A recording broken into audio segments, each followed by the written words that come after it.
Hey cats, what's happening?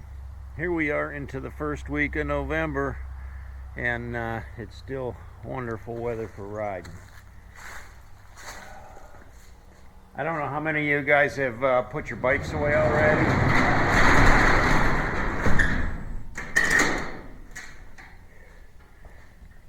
This one's ready to roll all the time. I don't ride it when there's salt on the road, but when the weather's like this, yeah, it goes out for a spin. Now, some of you guys have mentioned and asked me in the past about specific stories that I had that I wouldn't tell. You know, things that were left better off buried, stories that you don't dredge back up again. And they said, "Come on, man, tell us the story. They're good stories. It ain't gonna hurt anything."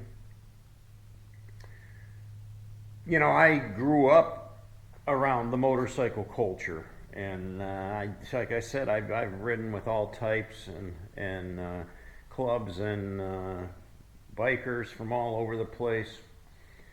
And a couple times, you know, got me into a situation that I really didn't want to be in, that ended up maybe not going so well. Or maybe it went real well, and we're just going to leave it at that. But anyway, you know, in the motorcycle culture, in the clubs especially, they had this motto that snitches get stitches. In other words, you go around flapping your mouth about certain things, it's going to get you in hot water. And, you know, they like to threaten your life too.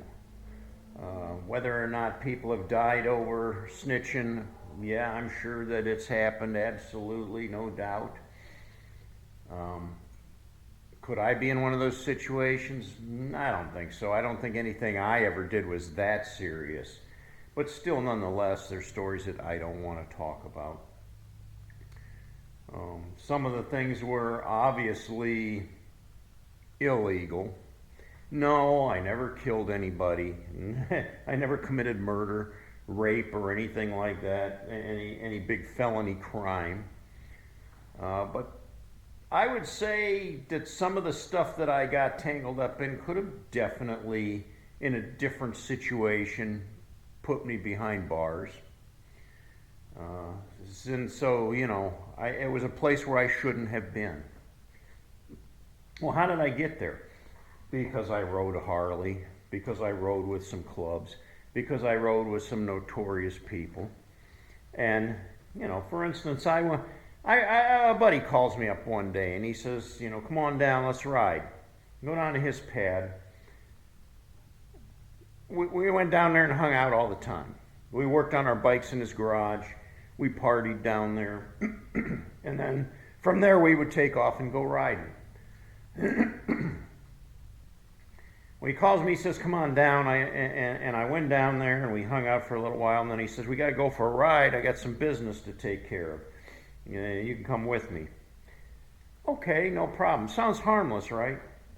Well, it wasn't harmless. Now, oh, she's going to tell the story. No, that's where it ends. I got in with him. I rode with him, and next thing I know, I was in over my head. So that's how things happen, and that's how quick they happen. Sometimes it's peer pressure. "Come on, man, you can go with this. You can do this. You can, you know, it's not a big deal." And then it turns out that it's a bigger deal than you thought it was. And then sometimes all of a sudden you realize that without even knowing that you're in, like, how did this happen? How did I get myself into this situation? All because of this motorcycle culture that I was tied up in. So that's why today, you know, I prefer just to be solo, to ride by myself, to stay independent. I don't hang out with any buddies or compadres or anything. I don't go riding with groups or anything. Because that's what got me in trouble before. And I don't need that anymore. You know, in the modern media, it seems, well, let's back up. The motorcycle clubs of the past had a very strict mandate that nothing that happened within the club would go any further than the club. In other words, you kept your mouth shut. And that's where the snitches got stitches came from. You know, you don't divulge any information.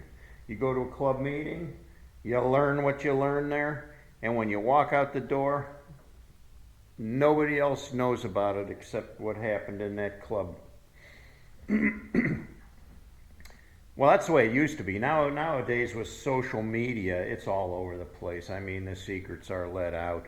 They take you inside. I've seen videos where they take you right inside a 1% clubhouse and show you everything in the clubhouse, which previously that was the only person that would ever see the inside of a clubhouse was a member of that club, or maybe a prospect, or if you were invited into that club. Otherwise, it was not available to the public's eye at all. Now social media has opened all that up. Not to mention, also you'll hear all these stories that previously were voodoo you don't talk about. Well, now they're telling them online. You know, you're hearing stories about the Hells Angels. You're hearing stories about the Mongols. You're hearing stories about the outlaws. You know, things that in the past that were kept completely silent. Now they're talking about them. So is somebody going to get in trouble for that? I don't know. Maybe they would. Maybe they do. Maybe they have. But I'm just protecting myself. I'm protecting those that were involved in some of the things with me too. I don't want to come on here and tell a story and implicate my buddy. And I might not even mention his name. But people that watch the video that know me might go, oh, I know exactly who he's talking about. And then it might get him in trouble. So, yeah, we just won't talk about those things. Am I a criminal? No. And I wouldn't think at this point that I could get myself in any legal trouble with some of the things I was involved in at this point. Again, some of the things maybe I don't want to even find out. There was another situation I got myself into, and again, I'm not going into any details, but it seemed like a simple situation that could be remedied very easily.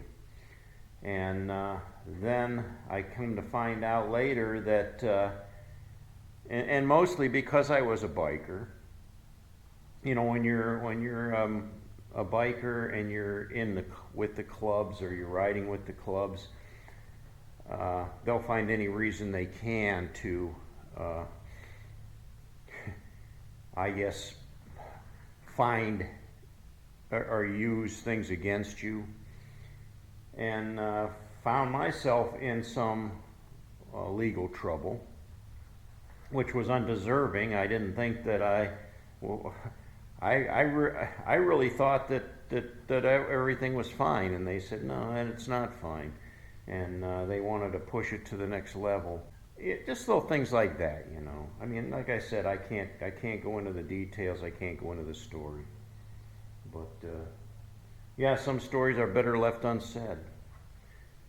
So that's my story for today about why bikers don't divulge certain stories. You know, in my case, everything worked out fine. I'm not in any legal trouble. I never did get in any legal trouble over most of the things.